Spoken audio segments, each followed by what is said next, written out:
La pace sia con tutti voi. Peace be with you all.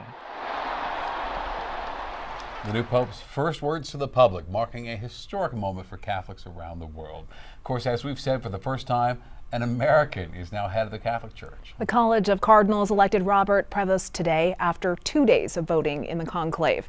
He'll be known as Pope Leo XIV. Let's take a live look at St. Peter's Square now, where just hours ago, thousands of people piled in to see the new Pope emerge for the first time, marking a new chapter in the Church's 2,000-year history. Leo XIV, born and raised in Chicago. He actually then became a citizen of Peru, lived there for years as a missionary and then as an archbishop.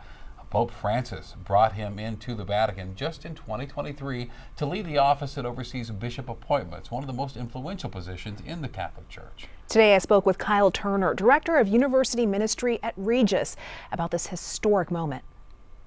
Let's get your initial reaction, the first American Pope. I heard his name announced. I can't believe it. There's an American who's being named Pope, and it was shock. I had heard he was one of the potential candidates, but there was always this feeling that there would never be an American Pope because of the United States' influence in the world.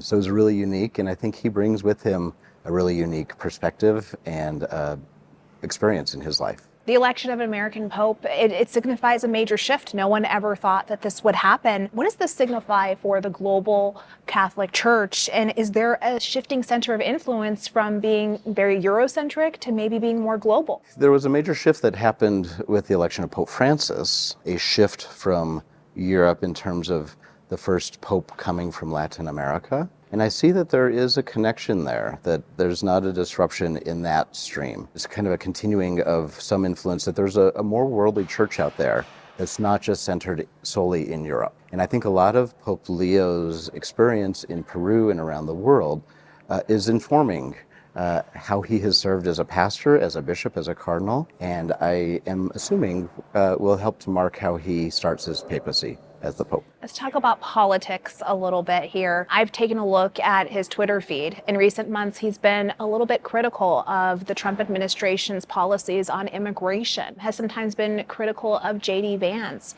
Do political leanings have any influence in the voting of the cardinals and who they choose as their new leader? Some of what Pope Leo talked about in his speech today really centered around the notion of building bridges and entering into dialogue. And I see that as continuing some of what Pope Francis certainly did, in a way of siding on the side of those who are on the margins, certainly. And I would think that, looking at our Catholic social teaching, that those who are immigrants, migrants who are fleeing violence in their home countries, that there is something to be said about who are these people, where are they coming from, and why are they trying to seek a new place, a new start somewhere. And so I'm sure there is a strong message that's being sent to the world and to the United States. Kyle, we thank you for having this conversation with us.